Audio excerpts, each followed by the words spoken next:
Hello and welcome to Kizzy's Friday Game Changers. This week I'm joined by Dr. Zitelmann. Dr. Zitelmann is a historian and sociologist. He's also a world-renowned author with no less than 21 books to his name. And he's an incredibly successful businessman and real estate investor. In just a few minutes, I'll be talking to Dr. Zitelmann and exploring how you can start and grow a successful business. And also, we'll be looking at how you can navigate your way through the unpredictable waters of the pandemic. It's Friday, I'm Kizzy, and this is Kizzy's Friday Game Changers. Listen, learn, and innovate. I am Andrew Komenos, Sales and Performance Strategist. And this is Kizzy's Friday Game Changers, the world's #1 podcast experience. Hello and welcome to the show. This week's guest, Dr. Zitelmann, is a historian, a sociologist, a successful businessman, and real estate investor.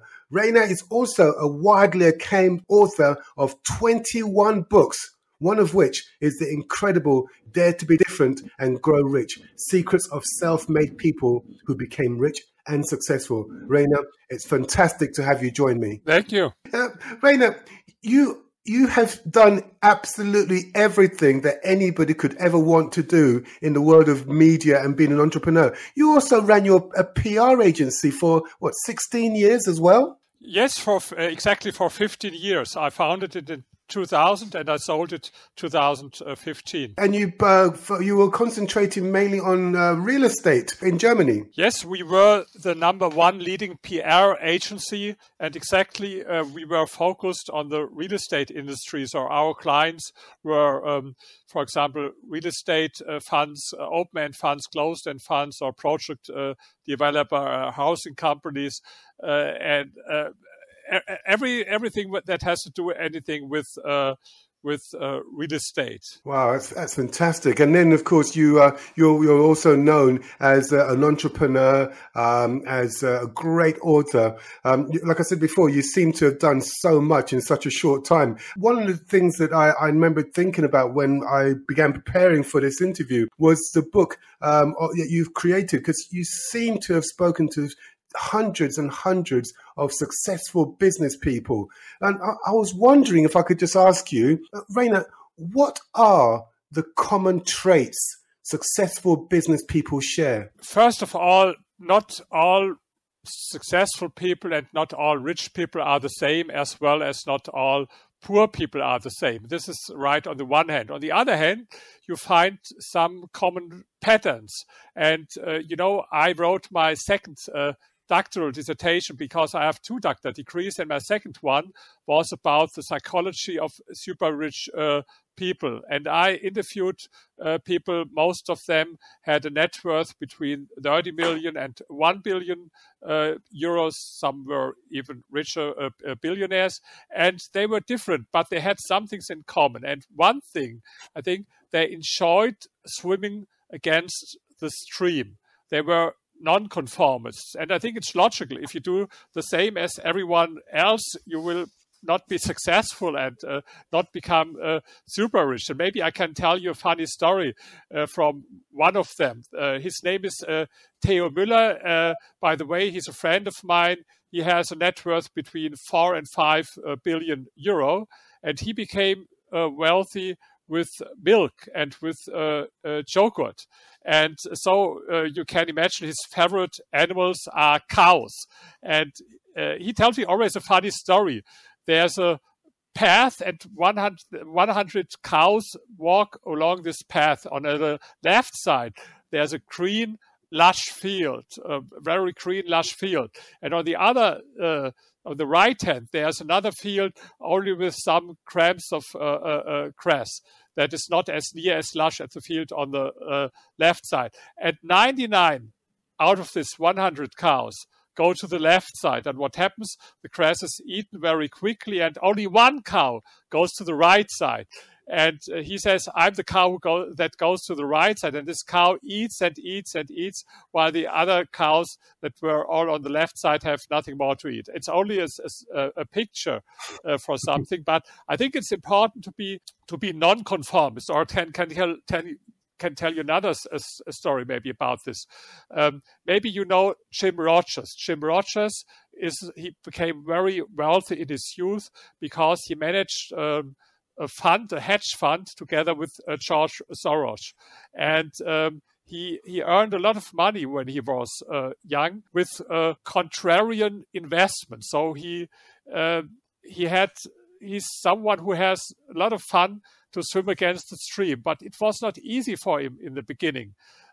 He bought shares from companies that were in trouble. For example, at this time, Lockheed shares from this aircrafts, and they were in trouble. And you could every day read in the newspaper and the media about the problems of the company. And then he told me this story. One evening, he had a fancy dinner. It was in New York, and at the table there were a lot of bankers and investors, and he was the youngest. And one of them said to the others so loud that everyone could hear it, "How can someone be so crazy to buy Lockheed shares?" And they laughed, all of them, and they laughed about him. And it was not funny. He felt terrible at this time. But later on, he earned so much money with his investment. And he told me, so what I learned, when people laugh at you, it's great. And the louder they laugh, the better it is for you. This was the lesson that I learned. That's such an important lesson, isn't it? Because I remember saying to somebody a few weeks ago, the 10 most debilitating, the 10 words that will rob you of your power are, what will other people say and what will other people think? Because a lot of people will only do what they think other people want them to do. They don't have the confidence to go against the stream. Absolutely. This is absolutely right. And every one of the people I interviewed for my dissertation conducted psychological tests, the so-called Big Five test. And this what were they agreed all about, what you said, that they said, I want to go always my own way. And can you tell you another example? He's the owner of the biggest hotel in Germany. It's a hotel with 1,200 rooms, and it's not only the biggest hotel, it's the most profitable hotels in Germany. But when he started to build this hotel, it is based in Berlin, and it's in the worst district of Berlin. In the absolute worst district, and everyone called him a fool. How can he is so crazy to build a hotel there? And he told me one evening he was there and he saw the construction, and for one moment he thought maybe they are right, maybe I'm really a fool. But in the end, it became the most successful hotel. And you are absolutely right. If you do always only the things that everyone does, I think it's logical that you can't be successful. On the other hand, it doesn't mean this would be too easy. If you do always only, the contrary of this, what everyone does, this is as well no way to become successful. But it is as well my own experience. Maybe I can tell you a little bit how I became rich. It was in a similar way. I invested in the real estate market in Germany, especially in Berlin. And for example, in 2004, I bought a multi-family house, and it was in the very bad location in Berlin.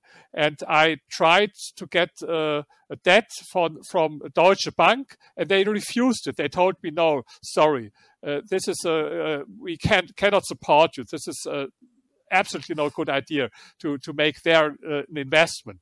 But I found another bank, and I could buy it very cheap for only 1.2 million euro. And I bought it without any equity. It was all debt, but I had a high amortization, 6% in the first year.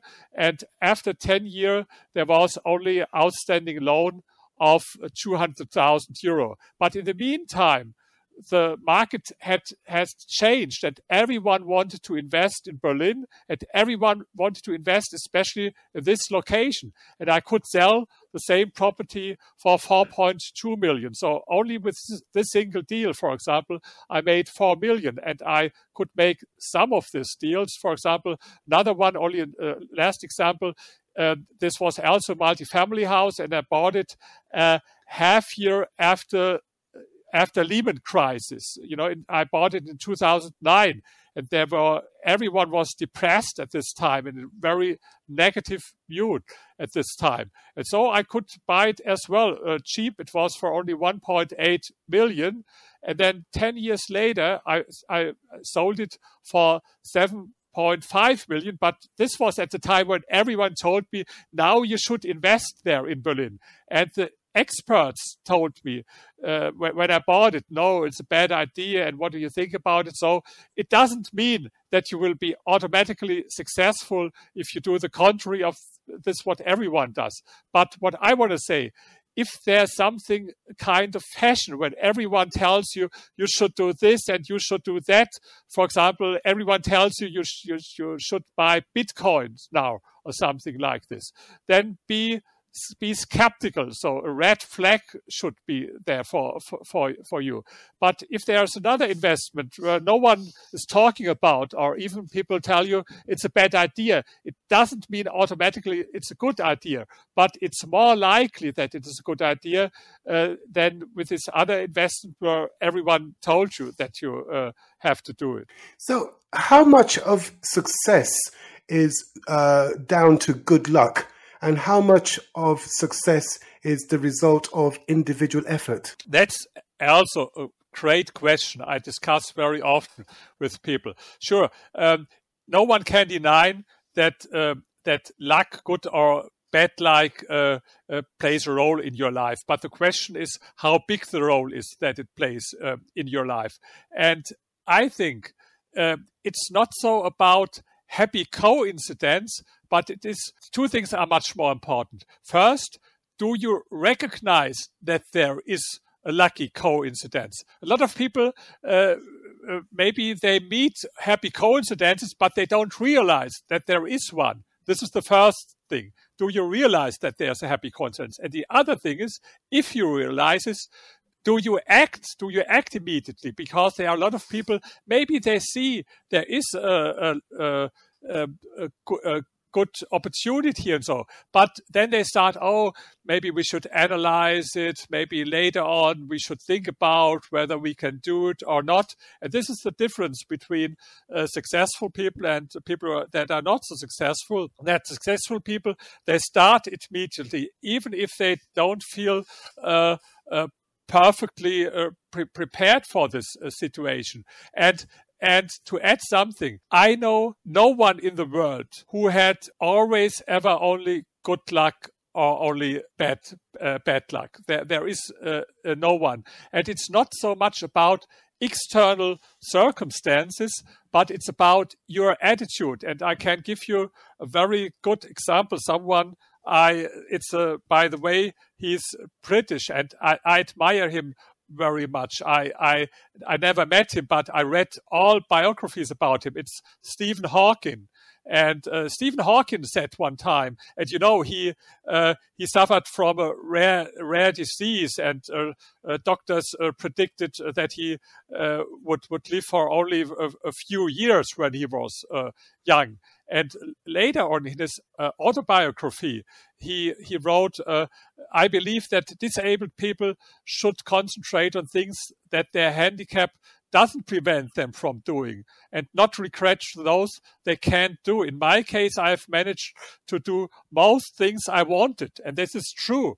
If you remember what this guy did, he wrote bestseller books in 40 different languages. They were translated, and he was married 2 times. He met all important politicians in the world, and even he had a space flight in his wheelchair and all this stuff.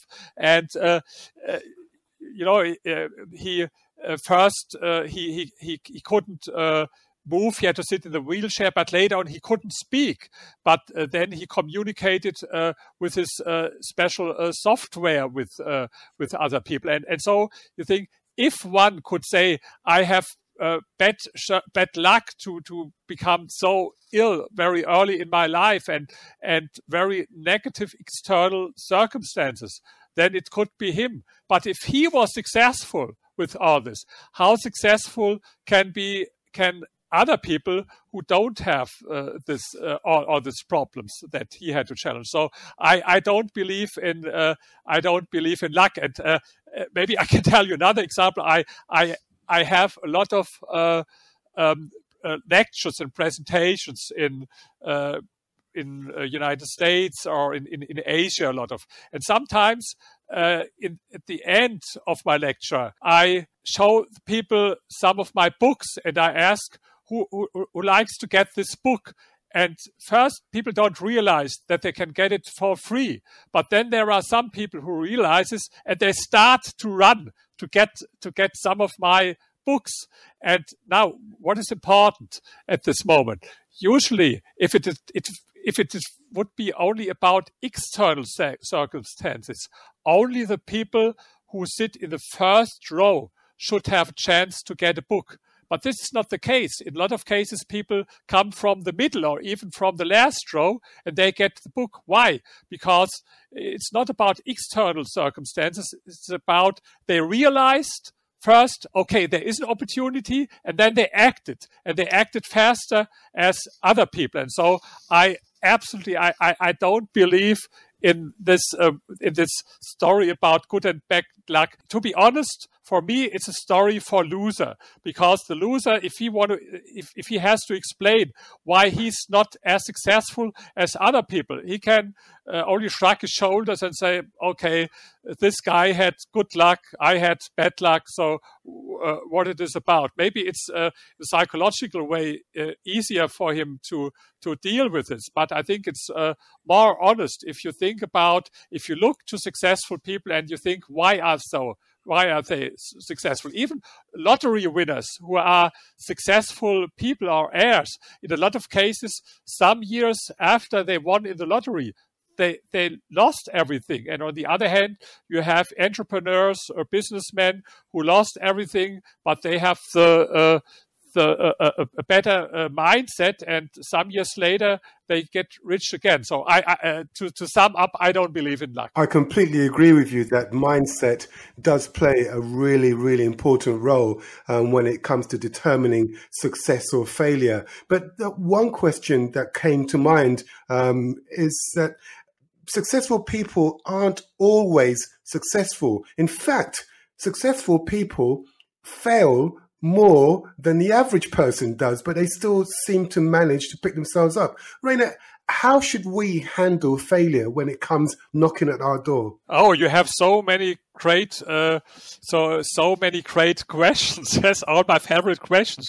First of all, maybe it sounds a little bit strange, but someone who tells me that he's always successful, for me, this man is a real loser.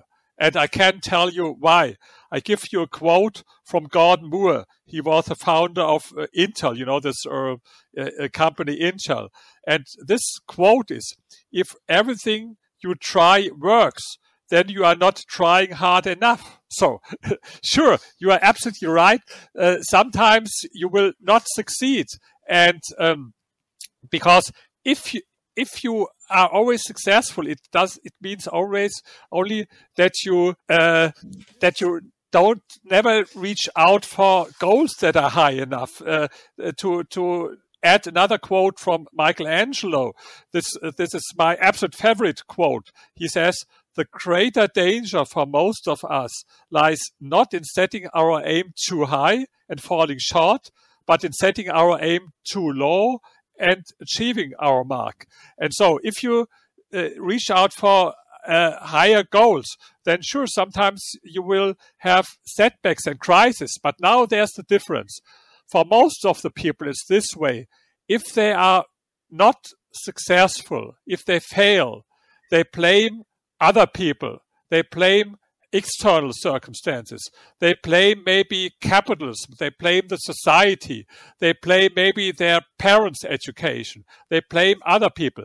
But with the successful people, they think very different. If they fail, they take not only the responsibility for success, but as well for their failure. And if you're looking in yourself at the, for example, someone told me, even if the market goes in a wrong direction, then it's not the market, but it was my task to judge the market. And then I was the person who misjudged the market. So never blame external circumstances, never blame other people.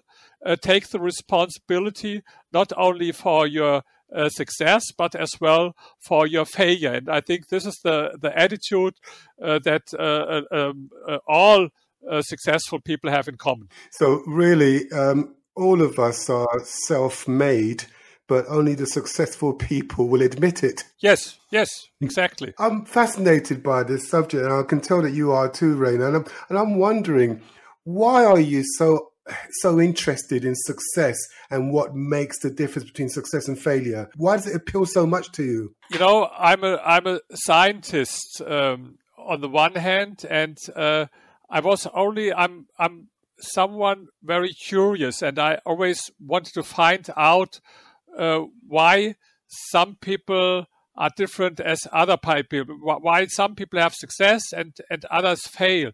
And for example, the last book that I wrote, it will be published in Germany next month, and hopefully later in English.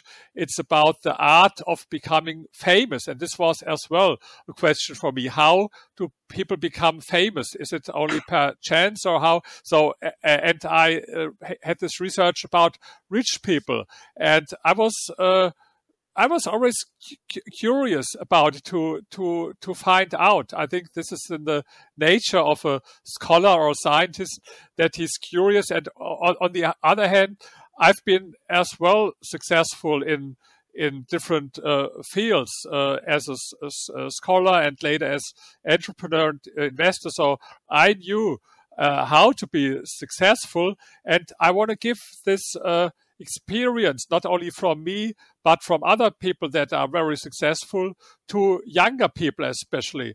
I get a lot of emails from young people, and I love it so much to have my lectures in so many countries and to speak to young people and to give them something from my information. And what happened to me in China last year, after a lecture, there came a 10-year-old boy in China. And he was at school, and then he asked me in good English. He spoke good English, by the way. And he asked me, "Can I ask you one question? I'm at school now, but I want to start my own business. And my question is, when should I start it?" With 10-year-old. This is, by the way, something that I like very much with Asian people. These Asian people, they are so very ambitious. Everyone looks how he can be successful in life. I saw it in Korea when I spoke with the people there. And even you see it if you're in the United States. I don't know whether you knew it, that, for example, Asian Americans, they earn 40% more than white Americans. And, there's an income pyramid with black people at the lowest level, then Latino people, then white people, and then Asian people at the top in the United States. And if you look at these Ivy League universities, sometimes there were 30 or 40% of them were Asian people, but their share on the population is less than, I think, 5.8% only. And this is, I think it has nothing to do with genes or something like this. It has something to do with your attitude, whether you are ambitious and whether you want to go forward in life. And if I speak here in Europe, for example, about my topics, how to become successful, how to become rich, there are a lot of if I speak with journalists, skeptical people, isn't it a good idea to become rich or to become famous, or I'm skeptical about it. If I was in China or in Korea, no one asked whether it's a good idea. The only question everyone looked for an answer is how to be successful, how to get rich, but not whether it makes sense or not. This is the difference between Asian people and in Europe. And another thing, and what I like very much with Asian people, they are very curious. They want to learn from all people everywhere in the world.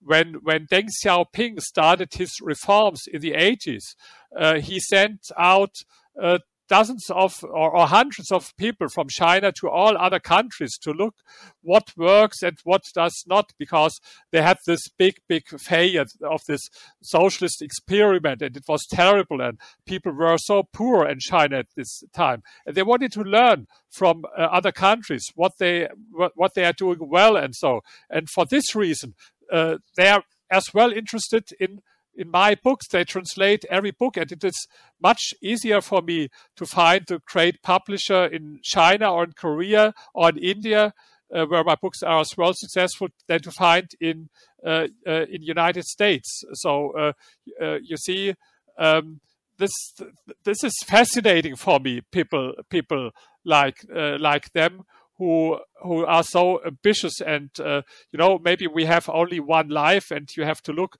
what you can do with your life. Don't waste your life. It's interesting that you say that, because I know that a lot of Asian people believe that you have more than one life, because a lot of them believe in reincarnation. But the question I was going to ask you is why? Why are Asian people in general more interested in improving themselves, in success, in making things better? Why are they more interested in that subject matter? Is it something that they're born with, or is it something that they acquire along the way? I think it's education. I had a girlfriend. Her parents were from Vietnam, and I saw the education was much different. For parents, it was very important that their children will be successful in life. I think it's cultural. Maybe it has a little bit as well to do with philosophy, with Confucius and all this philosophy. Maybe, but maybe there are other reasons. It's always, if it's like with people, it is with nations. It is important to stay hungry, and it's easier to stay hungry if you are at the start, at the beginning.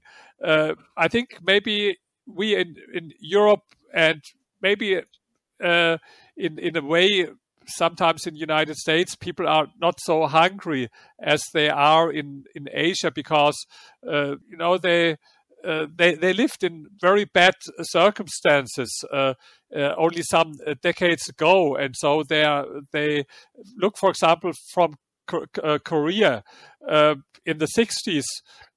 Not only North Korea, what is poor today, but as well South Korea was as poor as the poorest countries in Africa today. But then they embraced capitalism and more free market, and as well education. These people in Korea, they invest so much in education, and today it's we all use these products that they produce in Korea, for example. And maybe if they become richer and more successful, maybe then something will change, like it did in Europe, that people are look for other things and are maybe not so hungry for success as they are now. So I guess the message there is to stay hungry and always keep moving forward. I think we can all relate to that, Rainer, but hold that thought. We're just going to take a quick break and come back to our conversation in a few minutes. I've got a note here to remind me that Business Game Changer magazine is producing a 2020 showcase of the outstanding UK-based women in business. The UK's Top 10 Women in Business Award recognises the outstanding contribution made by individual UK-based businesswomen, and we know that there are thousands of you out there.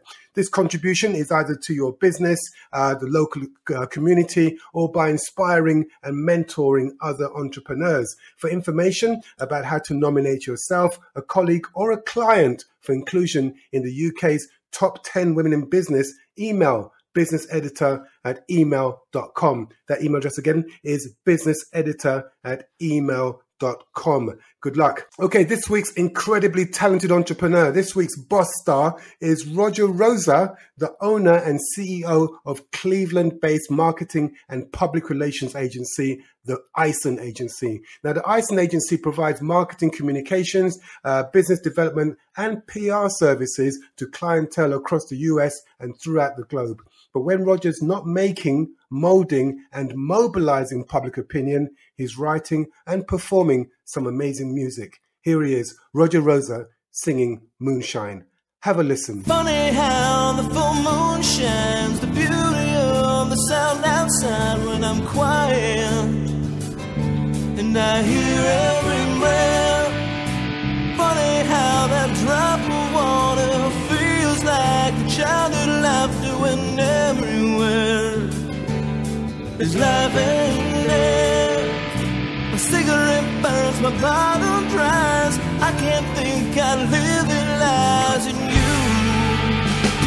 Call your friends and spread the word. Tell them that Kizzy's Friday Game Changer show is the best you've ever heard. You're my life, you're my death, you're my soul, my empty breath.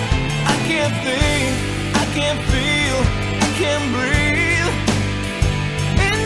I'm Brian Stolley, founding partner of Wildcat Venture Partners. Hey, Tanja Lee here, all the way from Melbourne, Australia. I'm a leadership and mindset specialist for real estate and property professionals. Hi, I'm Jonathan from Amplify. Hi, I'm Johnny Combe, CEO of Pay by Phone UK. I'm Kenneth Hafianyo, the founder of Jogwefa, an ethical fashion brand based in Ho, Volta region, Ghana. My Friday is never the same without Kizzy's Friday Game Changers. Strange how the sunlight shines, reveals all the dark inside when it's quiet, and you hear more than shade, embraced by the feel of warm, enveloped in your charming light, and the colors all fade.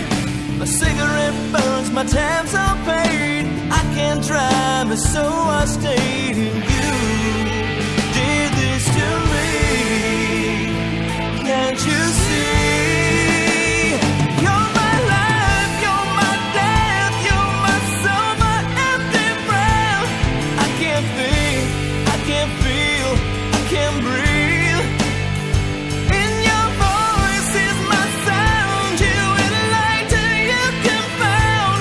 I can't hear, I can't speak, if I could only talk to you.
Kizzy's Friday Game Changers Book of the Week. Talk to me. Hi, this is Zach Strauss, the founder and CEO of Gray Matter, a B2B customer acquisition agency focused on serving small and mid-market businesses.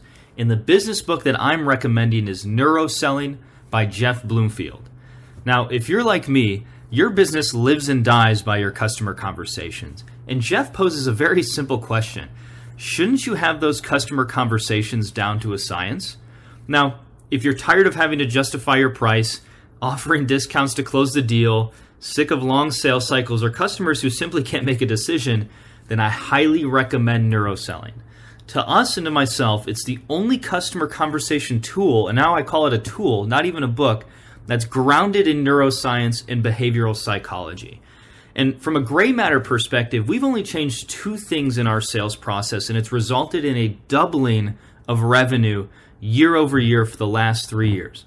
The first one was simple. We changed how we build and distribute our proposals. But the second change that we made is we implemented what Jeff shares in his book. And now, as a past enterprise sales rep, I want to share that this is not a sales training or sales technique books. And I know those books, there's thousands of them, and they can be very, very hard reads. This is a simple read. But if you want to get inside the mind of your prospect, the mind of your customer, and close more business this year, I cannot recommend Neuroselling enough. This book is a game changer.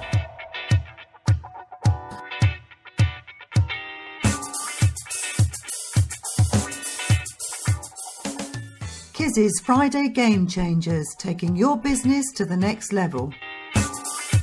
Kizzy's Friday Game Changers Elevator Pitch of the Week. Please stand back from the closing doors. Please select a level. Going up. I'm Laura, co-founder of Kaleido Salad Rolls. We are on a mission to change the way you see healthy. Healthy is boring. But what if you could eat a salad anywhere, anytime, on the go? What if you could even dip your salad? At Kaleido, we created the first ever salad you eat like a sandwich. Think about a chicken Caesar salad wrapped in a rice paper which is transparent, gluten-free and very low in calories. You can find us in Selfridges, in Carnaby and soon in Canary Wharf and make lunchtime feel like playtime. Top floor, good luck.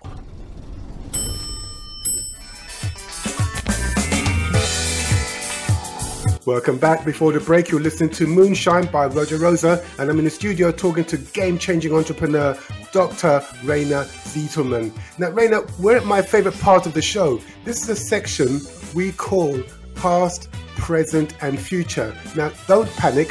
What it means is that I'm going to ask you 3 questions about your business past, your business present, and your future.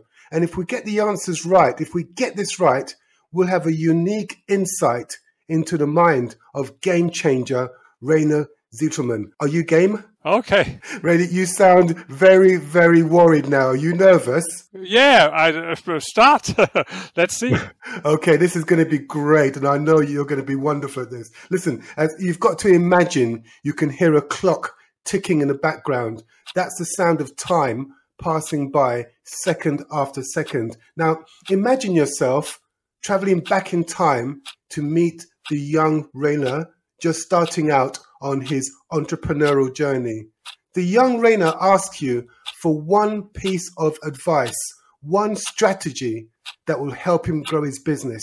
What would you tell him? I would tell him, look always to hire the best people and pay them well. Okay, that is pretty specific advice. Is that because in the past you had to learn this lesson the hard way, or did you have a coach or a mentor telling you this?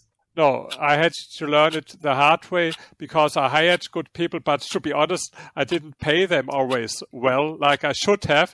And this was my experience. Then people will leave your company. And so this was one experience that I had to learn the hard way. Just wondering, because when you're starting out in business, paying people what they're worth can be quite difficult. And a lot of business people tend to prefer to try to do everything themselves. Is this something that you did as well when you started out? No, never. I think this is my biggest strength. I everything that could be done by anyone else shouldn't be done by me. I think I'm the master in delegating things. And I think it is really important. I think it's the most important advice that I can give to anyone. There are a lot of people who will tell you, oh, before I have explained this to him, I could have done it by myself. And don't trap into this.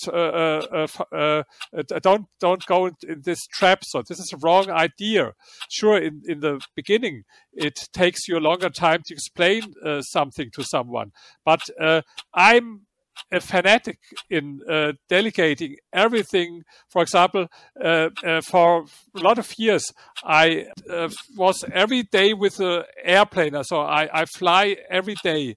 And but I only booked the flight one time in my life. This was when I was in the United States, and I missed my flight, and so I had to do it. But I never did it by myself. And if it is an appointment with my haircutter or with a doctor, with everything, I would never do it by myself. I delegate as much things as I can. The only thing that I would never delegate to no one is writing, because writing is my absolute strength, and I want to focus on my strength, and I would never delegate this to other people. But I think it's absolutely important. Everyone should think about before you do something, please think about it, whether there's someone else who could do it. Maybe not 100% in the same quality as you do it, but in most cases, 95% are enough. To waste a lot of time only for the last 5%, it's not a good idea, because at the same time, you can do things that create much more wealth. That's an interesting point, because from the people that I've spoken to during the course of this show, one thing I've found out is that many CEOs eventually admit that one of the reasons their business hasn't grown at the rate it should have done was because of them. Because they were probably the good person to start the business, but when it came to growing and developing the business in different directions, they weren't the right person, but they didn't want to let go of the reins. They didn't want to let go of the title. So they just kept on doing the same job. And that really stopped the business from growing. Yes, and maybe people should listen to the richest man in history, and this was Rockefeller. He had much more money in today's worth as has maybe Jeff Bezos or Bill Gates. And he said, I give you a quote, has anyone given you the law of these offices? It is nobody does anything he can get anybody else to do it. And I think it is true, because professional success requires the ability to delegate work with every single task. You should ask yourself, am I the only one who can do this? Or can I pass it on to another employee, for example, somebody who gets paid less than me? And if you waste your time on tasks your assistant could do equally well, you're not just wasting your own skills. I think you're wasting the company's money. And I think the reason why people find it so difficult to delegate work is what I said before, that they think always in the time it takes me to explain what needs to be done, I might as well do it myself. This is a popular excuse.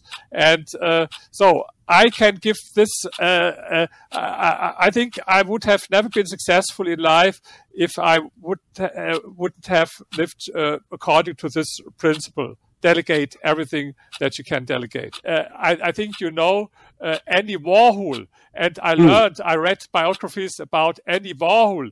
He even did something that I wouldn't have done. In a lot of cases, his assistant painted his pictures, because he wanted to focus on his ability, and this was not to paint the pictures, but to create good ideas to sell and self-marketing. And and then it's a funny thing. He was very often invited to give speeches to other people, and even for the speeches, he looked for a double. And then he sent the double who looked like him to hear the speeches. But then people were aware and he had to give money back for this. So you see, even Andy Warhol, he was absolutely a master in delegating everything that was not his most important ability, and this was not to paint pictures but self-marketing. Okay, but that's taking delegation just that step further when you're sending somebody else to stand in for you to give a speech. Yes, it's crazy. Yes, it's crazy. I love that. That's a fantastic idea. There's something that I'm definitely not going to do.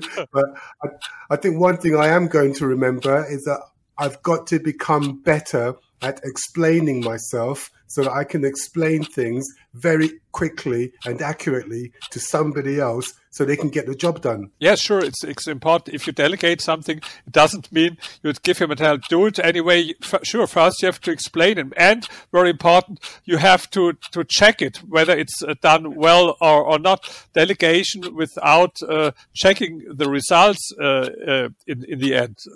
This is a bad idea. Gotcha. All right, let's move forward. Let's move forward into the present, into the here and now. Raina, what motivates you? What keeps you focused and pushing forward? I always loved the things that I've done. When I was 60-year-old, I get soon I will be 63. But on my 60th birthdays, I published my autobiography in Germany, and the title of this biography, if you translate it, is "If you don't feel the burn in you, then do something else. Start new things." And this is what was very important for me in my life. I did a lot of different things. I started as a historian at the university here in Berlin, and then later on I was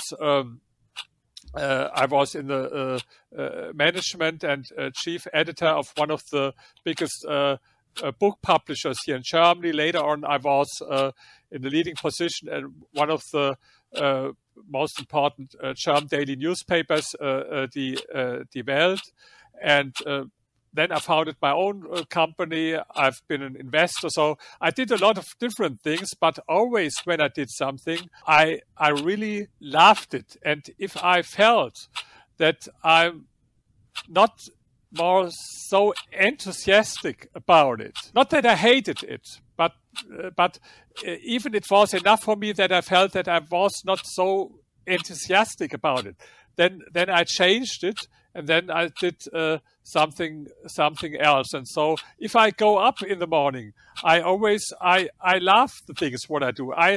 Some people don't believe me, but maybe there's 5% things I have to do that I really don't like. For example, with my books, proofreading. I don't like it so much. Proofreading of my books. It's necessary, so I have to do it, or to check the English translations of my books. You see, I can't translate these books myself. This is someone else, a professional native speaker, who translate my books. But I have to check sentence after sentence. But this is a rare exception. It's not more than 5%.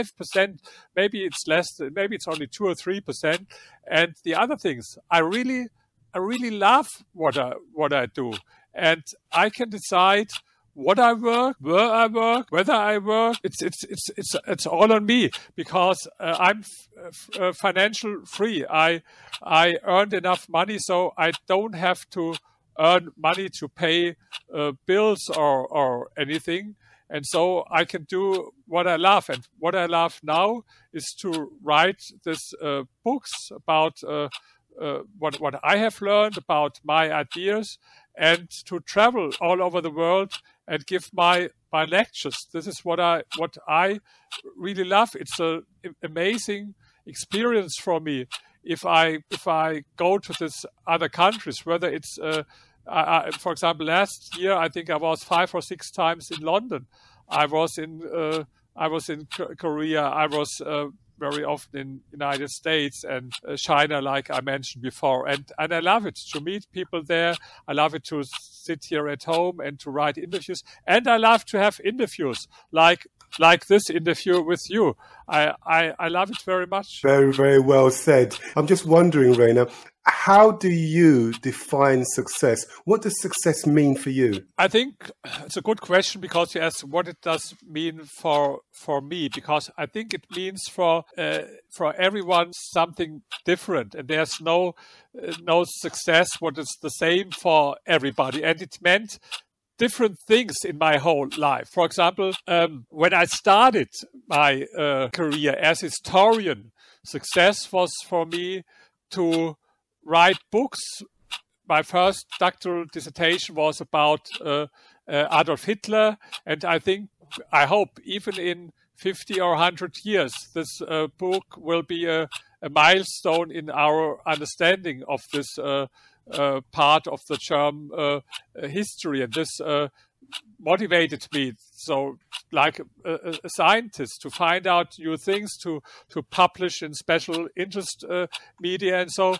And later on in my life, I had other things. I focused for 20 years a lot to make money, to become rich, to have financial freedom. It was important for me, not so much to buy a nice house or a nice watch, and so I have a nice villa and a nice watch, but these things are not so important for me. But what was important to become totally freedom and independence, to have the situation like I have it now, that I can decide whether I work, where I work, what I work, and I love always to have new challenges in my life, and I wanted to be successful in a lot of fields. For example, I don't know whether you have seen, if you Google me in the internet, pictures of me. Success meant for me as well. I have now a body, to be honest, looks better than 99.9% of men in my age, and even much better as most young men. And this was, I do now bodybuilding for more than 40 years, and I go every day to the gym. Today I was at the gym, and I love it. And this means success for me to shape your own body, and I like it then to get a compliment from young girls to say I like your body, even in spite of the fact that I get 63 years now. And so I think it's not only important to be successful in one field. This was not my concept. Some people, maybe they focus only to make money, and I think money is important. It's much more important than a lot of people would admit, but it's not the only thing. I think there are other things very, very important as well, like your fitness, for example, or like in academics. And to be honest, maybe it sounds bad, but in these fields that were important for me, I always wanted to be better than 99.9% of anyone else. Maybe it sounds strange, but I wanted to have more money than 99.9%. I wanted to be better in academics, or with my doctor degrees, and I wanted to have much the prettiest women always. So this were things that were important for me to be not more successful than anyone else, but to be in different fields in addition. And by the way, I think for success, it's very important to have humor as well. I think humor is so important, and I saw in our interview from the start that you have humor. This is so important, because if you have success, if you have no humor and you cannot laugh about things, and maybe sometimes laugh about yourself, what does success mean then in the end? As you're talking, my producer, thank you very much, has just pulled up a picture of you on the. Oh my good! Look, Rainer, you look like me, but with more hair. Okay, Okay. Fantastic. No, so you go to the gym every day? Yes, but I do it since now 42 years. So I started with 20, and I not every day, but between 4 and 6 times a week, but not so long. Usually only half hour, but very focused and with heavy weights and I don't use my smartphone at this time. I don't talk with people. I'm very focused on my training, and it's only a half hour, but I love it. And what I'm proud about, I never took any steroids or something like this. This is what you call natural bodybuilding.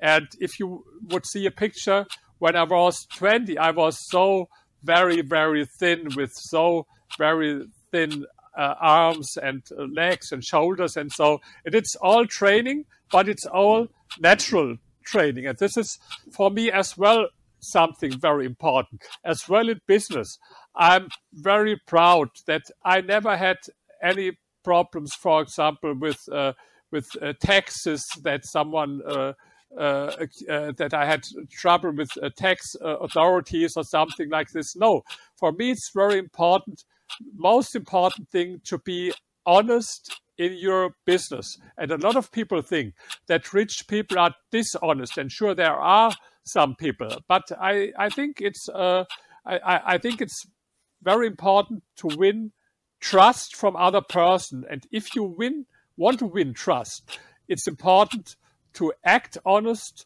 and to think honest. And I think it pays off if you do it.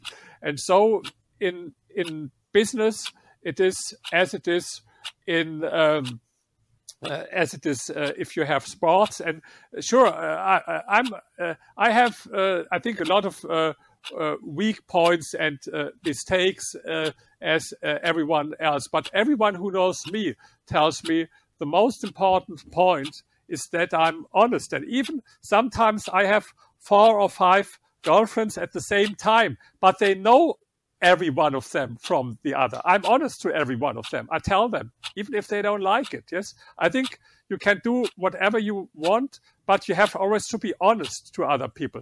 This is for me very important. That's very wise words. I'm not entirely convinced that I want to go down. I want to try the 4 or 5 girlfriends idea, but working out in the gym, I like it. That works for me. Moving very, very quickly on before I get myself into more trouble.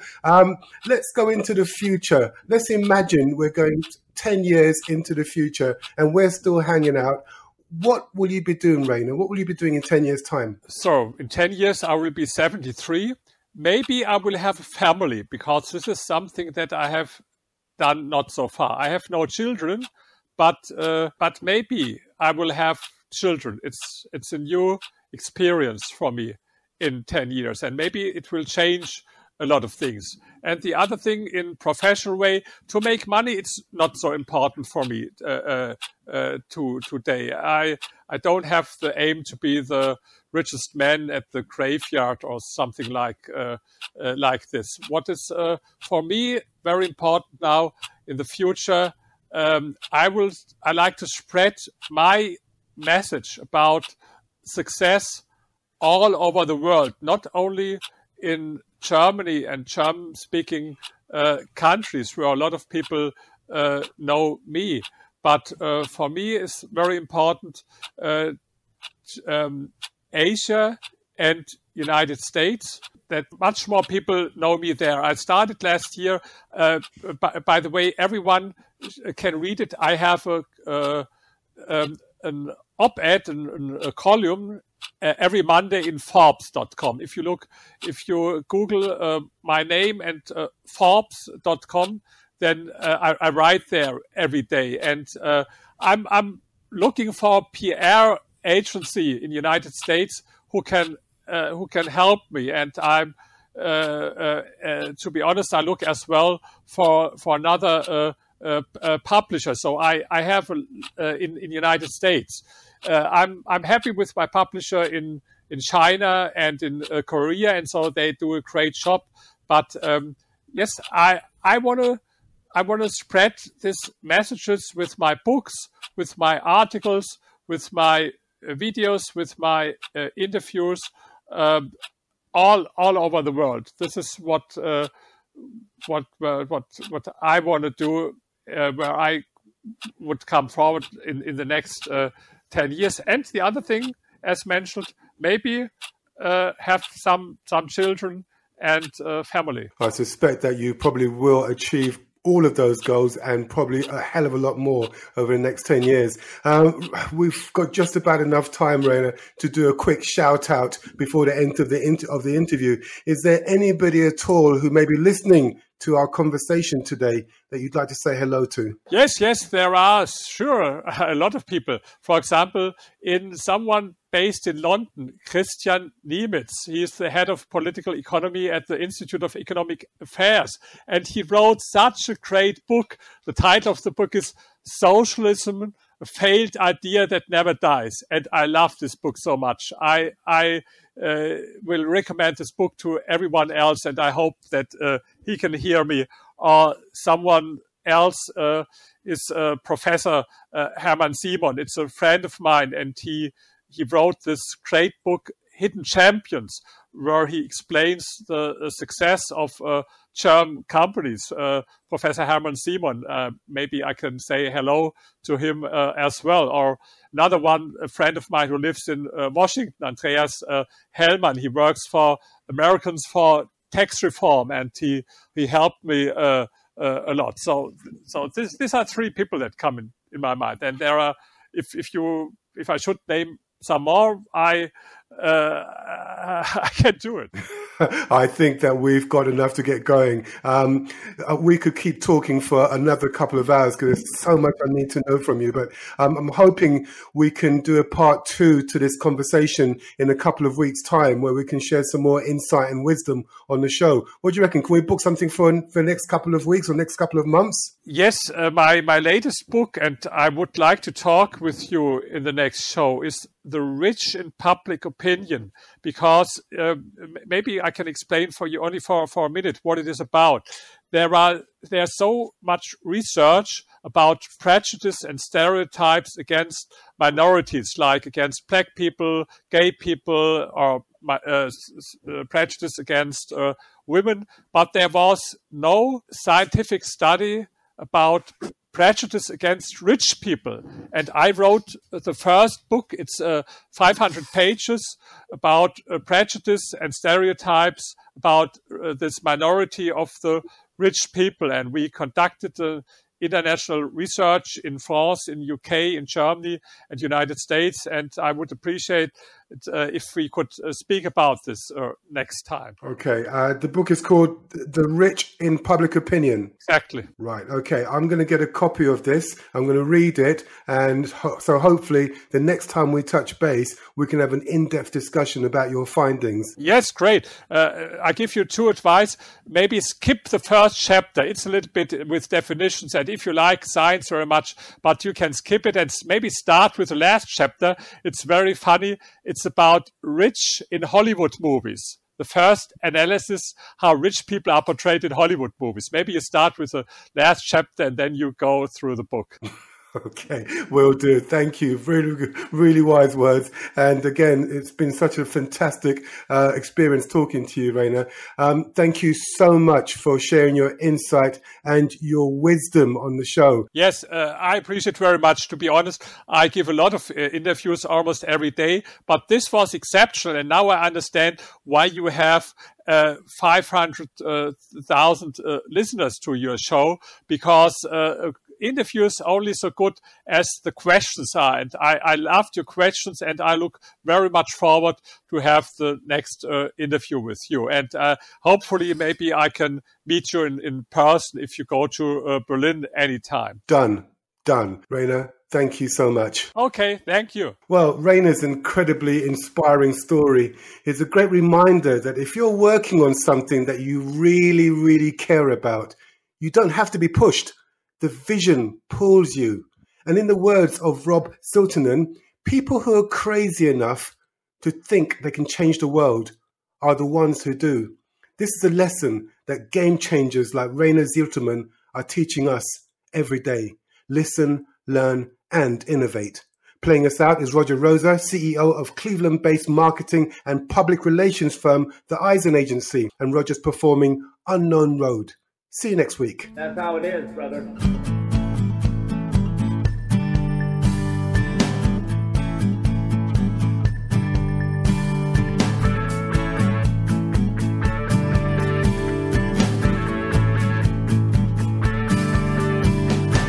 Spent my life living by the book. I walked away from every dirty look. This thing called trouble is not who I am. Had some fun on a Saturday night. Nothing Sunday school couldn't make it right. I think I know what it takes to be a man. I took a walk and found I'm on this unknown road. On and on through the freezing cold. Walking down, walking down, walking down this unknown road.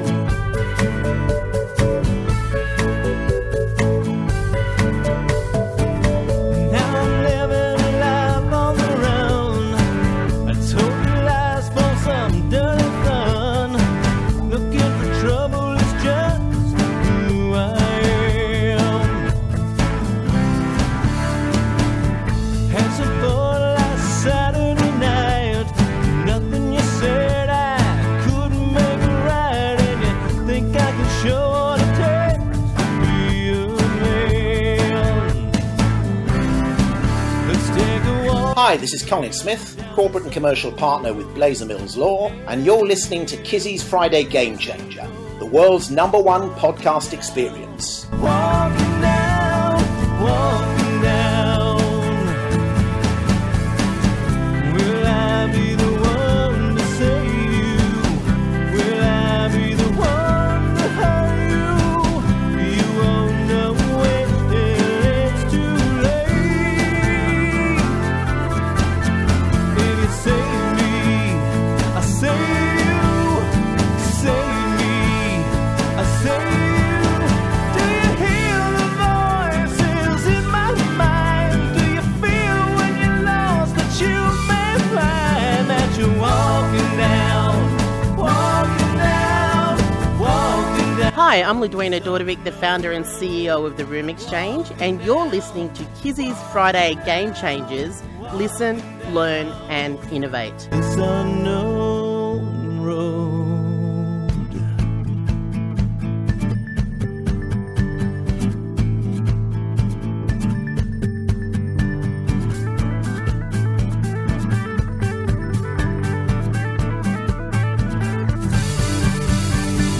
I think you know where this road leads. The path to hell is paved with good deeds. It's too late, just wait, let fate decide. Let's take a walk together down this unknown road. Hand in hand, do as just you're told. Walking down, walking down, walking down. Will I be the one to save you? Will I be the one to hurt you? You won't know which